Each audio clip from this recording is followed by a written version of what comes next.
नमस्कार मित्रों, मैं शंभु प्रकाश भट्ट संस्कृत प्रज्ञा एसपीवी इस यूट्यूब चैनल में आपका हार्दिक स्वागत एवं अभिनंदन है। हम अभिज्ञान शाकुंतलम का पाठ चला रहे हैं इस यूट्यूब चैनल के माध्यम से। जी 6 श्लोक तक हो गया था। यहाँ राजा दुष्यंत जो है आश्रम में प्रवेश करता है और प्रवेश करते ही द्वार के समीप पहुंचते ही उसका दाहिने बाहु फड़फड़ाता है, तो उसका फल होता है कि वामेतर करस्पंद वरस्त्री लाभ सूचक। जो दाहिने बाहु यदि फड़फड़ाता है तो स्त्री का लाभ श्रेष्ठ स्त्री का लाभ होता है, लाभ का सूचक होता है। तो ये यही सोचता है कि ये तो आश्रम है, आश्रम में स्त्री का लाभ कैसे हो सकता है, ये तो ठीक विपरीत है। शांतमिदम आश्रम पदम आश्रम स्थानम, ये शांतमिदम शांति का यह स्थान है आश्रम। और स्फुरित जिबाहु, मेरी जो भुजा है वह स्फुरण कर रही है, माने फड़फड़ा रही है। तो इस बाहु स्फुरण का फल यहाँ माने आश्रम में कैसे मिल सकता है, ऐसा वो मन में सोचता है। फिर कहता है कि अथवा भवितव्यानाम द्वारा भवन्ति सर्वत्र। क्यों? अब जो बाहु का स्फुरण हो रहा है वह ज्योतिष शास्त्र के अनुसार कहा गया है, तो शास्त्र कभी झूठ नहीं हो सकता है। इसीलिए कहता है भवितव्यानाम, माने जो अवश्यम भावी है उसका द्वार सर्वत्र खुले रहते हैं, वो कहीं भी हो सकता है, कह करके ऐसा वह मन में चिंतन करता है। आगे जो है आगे है नेपथ्य कहते हैं जहां जो नाटककार होते हैं, जो कलाकार होते हैं, वो जिन उनका वस्त्र परिधान करना इत्यादि जहां सजते हैं, उस स्थान को नेपथ्य कहते हैं। उस नेपथ्य से ध्वनि आती है, इतः इतः प्रिय सख्यो इधर आओ प्रिय सखियों, इधर आओ प्रिय सखियों, ऐसी आवाज, ऐसी ध्वनि आती है। और राजा दुष्यंत कर्णम दत्वा, माने कान लगा करके सुनता है। अये माने अहो,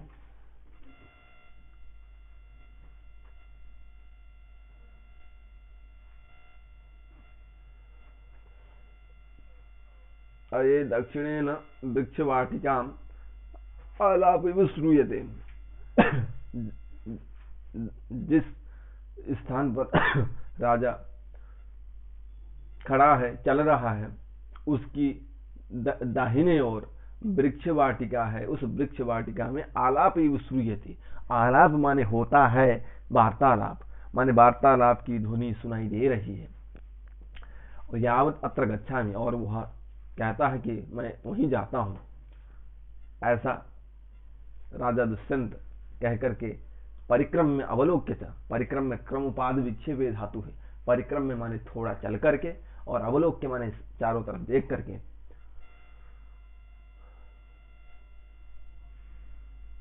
कहता है अये माने अहो, एता, उन जो बातें कर रही थी, जो ध्वनि आ रही थी, वो ध्वनि करने वाली तो एता तपस्वी कन्यका, ये जो ध्वनि करने वाली जो है वो ये तो तपस्वी कन्यका है। तपस्वी आश्रमस्थ जो तपस्वी हैं उनकी कन्याएं हैं। और वो कन्याएं क्या कर रही हैं? तो स्वप्रमाणानुरूप ही, माने यथाशक्ति अनुसार, अपने अपने आयु के अनुसार अपने शक्ति के अनुसार सेचन घटई ही बाल पादपेभ्यः पयोदातुम इत एव अभिवर्तन्ते। स्वप्रमाणानुरूप ही माने यथाशक्ति अनुसार, माने अपनी आयु के अनुसार, अपनी शक्ति के अनुसार वो सेचन घट, माने सेचन करने के लिए जल के घट को बाल पादपेभ्यः,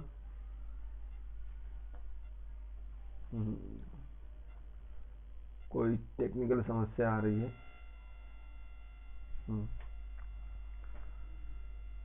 बाल पादपेभ्यः माने जो वृक्ष के बालक हैं, जो पौधे हैं, उन पौधों को पादप कहते हैं वृक्ष, और बाल माने बालक वृक्ष, जो पौधे हैं उनको बाल पादप कहते हैं।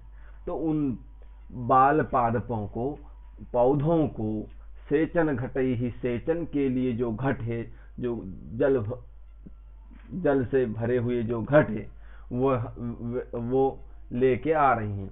पयोदातुमित माने जल देने के लिए, जो पौधे हैं उनको पय माने जल, दातुम माने देने के लिए, इत माने यही, एव अभिवर्धनते माने यही आ रहे हैं। ऐसा निरूपण करके अहो, राजा दुष्यंत कहता है, अहो मधुरम आसाम दर्शनम, इन कन्याओं का दर्शन तो बहुत मीठा है, बहुत सुंदर है।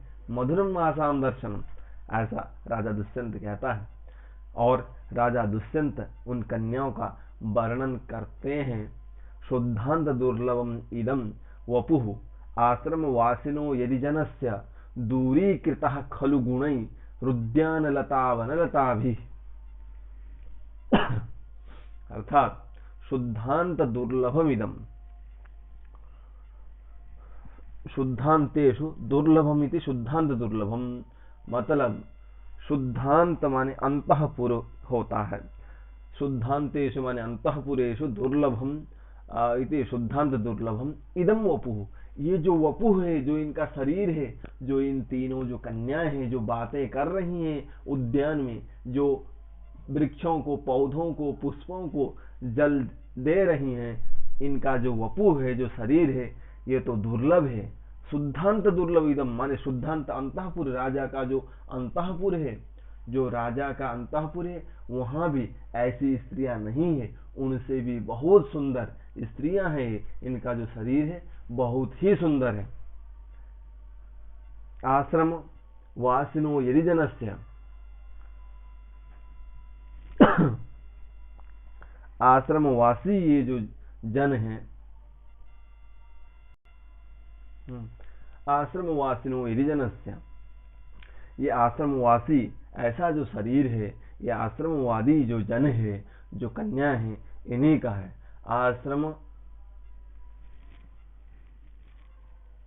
आश्रमे वसति तच्छील इति आश्रमवासी तस्य आश्रमवासिनः। यहाँ पर सुप्यजातो ऋणिस्ताच्छील्ये, इस सूत्र से ऋणि प्रत्यय हुआ है तच्छील अर्थ में, माने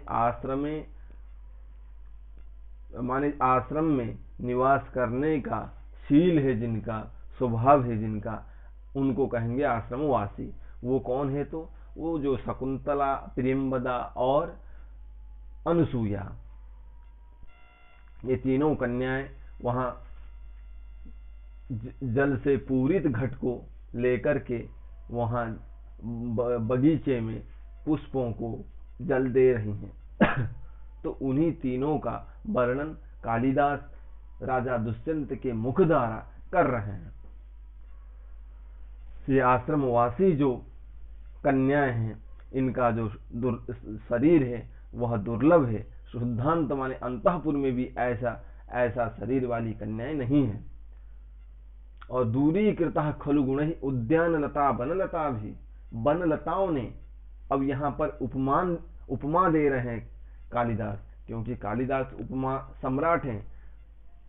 वो जैसा उपमेय होता है वैसा उपमान ढूंढ करके लाते हैं, इसीलिए कहा गया है उपमा कालिदास से। यहाँ पर बनलता ने उद्यान की लता को, जो राजा के दरबार में स्थित जो उपवन की लता हैं, जो उद्यान की लता हैं, उन लताओं को वन की लताओं ने पराजित कर दिया। दूरी कृता माने पराजयी कृता माने तिरस्कृता, तिरस्कार कर दिया, अपमान कर दिया वन की लताओं ने उद्यान की लता को अपने गुणों के द्वारा। गुणै ही माने स्वगुणै ही, अपने गुणों के द्वारा। दूरी कृता माने तिरस्कृता, खलु माने निश्चयेन। इसको दृष्टांत भी कहते हैं, जैसे वन की लता ने उद्यान की लता को अपने गुणों के द्वारा दूरी कृता माने तिरस्कृता, तिरस्कार कर दिया निश्चय ही, उसी प्रकार ये जो आश्रमस्थ जो कन्या है उनकी सुंदरता ने जो अंतःपुर राज दरबार में स्थित जो कन्या है उनकी सुंदरता को पराजित कर दिया।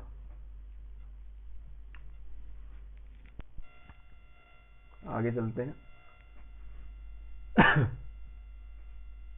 यावत एना छायामिमाम आश्रित्य प्रतिपालयामि। राजा कहता है यावत माने किंचित काल पर्यंतम, छायामिमाम यावत माने कुछ काल पर्यंत, एना माने इन कन्याओं को, छायामिमाम आश्रित्य माने इस वृक्ष की छाया का आश्रय करके, प्रतिपालयामि माने इनकी मैं प्रतीक्षा करता हूं। ऐसा करके इति विलोकयन् स्थितः, ऐसे देखते हुए राजा स्थित है।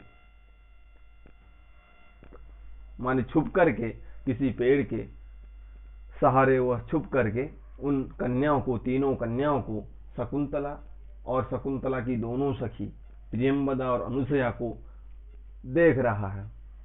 यावत एनाह माने एनाह कन्याः किंचित काल पर्यंतम, यावत माने किंचित काल पर्यंतम, एनाह माने इन कन्याओं को, छायाम इमाम आश्रित इस वृक्ष की छाया का आश्रय करके, प्रतिपालयामि माने प्रतीक्षा करता हूं।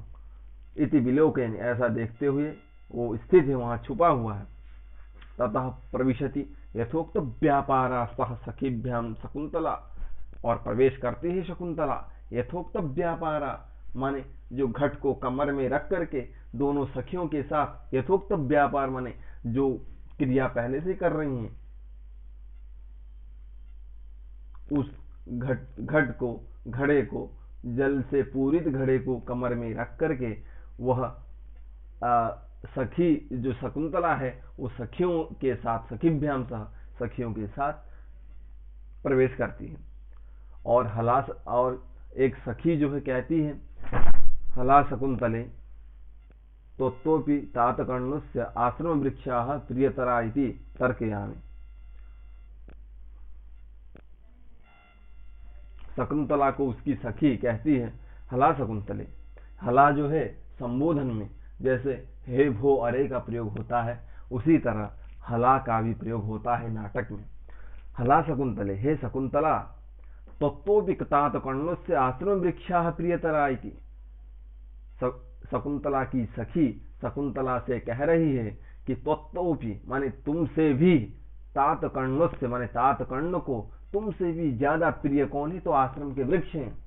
जो आश्रम के वृक्ष हैं, वो आश्रम के वृक्ष तुमसे भी ज्यादा प्रिय हैं। किसको? तो तातकर्ण को, महर्षि कर्ण को। इति तर्कयामि, ऐसा मैं तर्कना करती हूं, ऐसा मेरा मानना है।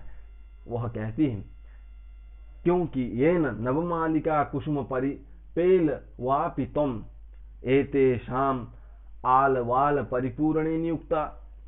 क्योंकि नवमालिका, नव पुष्प के कुसुम के समान सुकुमार सुकोमल तुमको, एतेषाम माने इन पुष्पों के, इन वृक्षों के, आल वाल माने जो वृक्षों के नीचे मिट्टी से बना रहता है चारों तरफ, जिसमें पानी भरने के लिए बनाया जाता है, उसमें उस आल वाल को पानी से, जल से पूर्ण करने के लिए तुम्हारी नियुक्ति की गई है, नियुक्ति किया है, तुमको नियुक्त किया है कर्णों ने। इससे पता चलता है कि तुमसे भी ज्यादा प्रिय ये आश्रम के वृक्ष हैं कर्णों के लिए। नहीं तो तुम जैसी सुकोमल को इन वृक्ष में पानी भरने के लिए क्यों लगाते महर्षि कर्ण? ऐसा शकुंतला की सखी शकुंतला से कहती है। आगे शकुंतला कहती है हला अनसूये, हे अनसूये। पीछे जो कहा था वो अनसूया ने शकुंतला को कहा था। अब यहाँ पर जो शकुंतला कहती है हला अनसूये, हला माने हे, संबोधन का है। हे अनसूया, न केवलम तातस्य नियोगः, माने केवल मेरे तात माने मेरे जो पिता कण्व है उनका आदेश ही नहीं है कि मैं उसमें जल भरूं, वो केवल आदेश ही नहीं है। ममापि एतेषु सहोदर स्नेह, मेरा भी इनमें, इन वृक्षों में सहोदर माने भाई की तरह स्नेह है। इसीलिए मैं अपना मान करके, प्रिय मान करके मैं जल भर रही हूं, ऐसा शकुंतला कहती है। क्योंकि यदि कोई आदेश देता है, उसके प्रति लगाव नहीं होता है काम के प्रति, तो वह काम वह मन से नहीं करता है, तो वह अच्छी तरह से नहीं कर सकता है। जैसे वहां पानी भरने के लिए किसी को कह दिया, किसी का आदेश हो और उसका मन नहीं है, तो वो क्या करेगा, जल ऊपर ऊपर से फेंक करके गीला करके चल देगा। पर अनुसुईया को तो उन वृक्षों के साथ सहोदर, अपने भाई का जैसा भाई, अपना भाई मानती है वृक्षों को। इसीलिए आदेश तो है ही, आदेश के साथ साथ उनके साथ वृक्षों के साथ लगाव भी है शकुंतला का, इसीलिए वह जल अच्छी तरह से भरती है।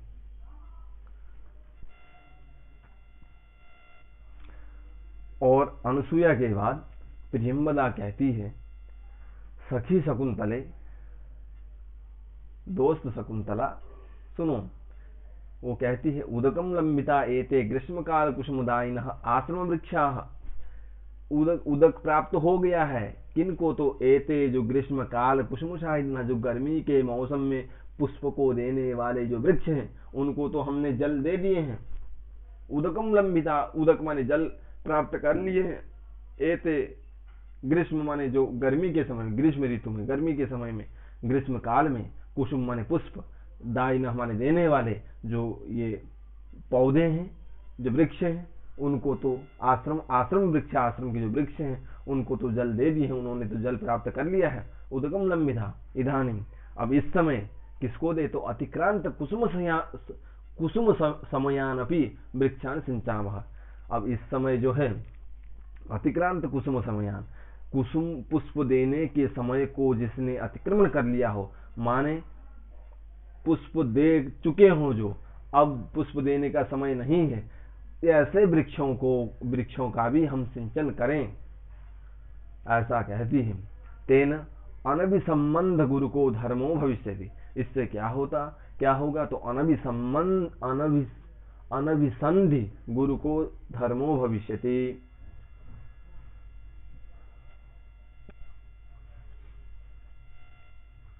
तेन अनभिसंधि गुरु को धर्मो भविष्यति। उससे क्या होगा, तो अनभिसंधि गुरु को धर्म भविष्यति, माने अनिर्वचनीय धर्म माने पुण्य का लाभ होता है। यदि हम जो वृक्ष पुष्प दे रहे हैं उनको जल दे, तो वहां ज्यादा पुण्य नहीं मिलेगा, क्योंकि वो तो व्यापार हो रहा है। आप जल दे रहे हैं तो वो पुष्प दे रहा है, और जिनका पुष्प देने का समय खत्म हो चुका है, अब उनको जल देंगे तो वहां व्यापार नहीं हो रहा है, वहां स्वार्थवशात वो जल नहीं दे रहा है। इससे क्या होगा कि अनभिसंधि गुरु को धर्म भविष्यति, माने महान धर्म, ज्यादा पुण्य, अनिर्वचनीय पुण्य का लाभ होगा। फिर शकुंतला कहती, हला प्रियंवदे रमणीयम मंत्रयसी। ए प्रियंवदा, तुमने बहुत रमणीयम, अच्छा कहा, मंत्रयसी माने कहा, क्योंकि मंत्र गुप्त भाषण धातु है, उस धातु से मंत्रयसी बनता है, माने गुप्त भाषण माने थोड़ा कान में जाकर के बोलना, माने थोड़ा गुप्त रूप से बोलना, उसके लिए मंत्री धातु का प्रयोग होता है। मंत्री गुप्त भाषण है, चुरादिगण की धातु है। फिर राजा कहता है, निर्वण्य आत्मगतम, देख करके, निर्वण्य माने देख करके, दृष्टवा, आत्मगतम माने मन में सोचता है, कथम इयं सा कर्णदुहिता शकुंतला, क्या यह वही शकुंतला है क्या जो पहले ब्रह्मचारी ने बताया था कि महर्षि कर्णों ने अपना उत्तराधिकार शकुंतला को सौंप करके गए हैं, वही कर्णों की दुहिता माने पुत्री शकुंतला है ये। सभी स्वयं आश्चर्य के साथ वह देख रहा है और कह रहा है, अहो ये तो वही असाधुदर्शी खलु भगवान कर्ण। वो जो कर्ण है, जो महर्षि कर्ण है, वो तो असाधुदर्शी हैं, वो तो उसकी माने ठीक नहीं देखते हैं वो। क्यों? क्योंकि इतनी कोमल सुंदर स्त्री से ये काम करवा रहे हैं, उसकी शकुंतला की सुंदरता को वह नहीं देख पाए महर्षि कर्ण, असाधुदर्शी। पुनः जो है, ये क्या है, टेक्निकल समस्या आ रही है, कहाँ चला गया हम, असाधुदर्शी खलु भगवान कर्ण। वो भगवान कर्ण जो है असाधुदर्शी हैं, क्योंकि यह इमाम आश्रम धर्मेशु नियुक्त थे। इसको जो इस इमाम शकुंतला को इस आश्रम का काम करवा रहे हैं वो महर्षि कर्ण, इतनी सुकोमल सुंदर स्त्री को, ऐसा राजा कहता है दुष्यंत। इतना आज यहीं तक रखते हैं और आगे जो है कल करेंगे।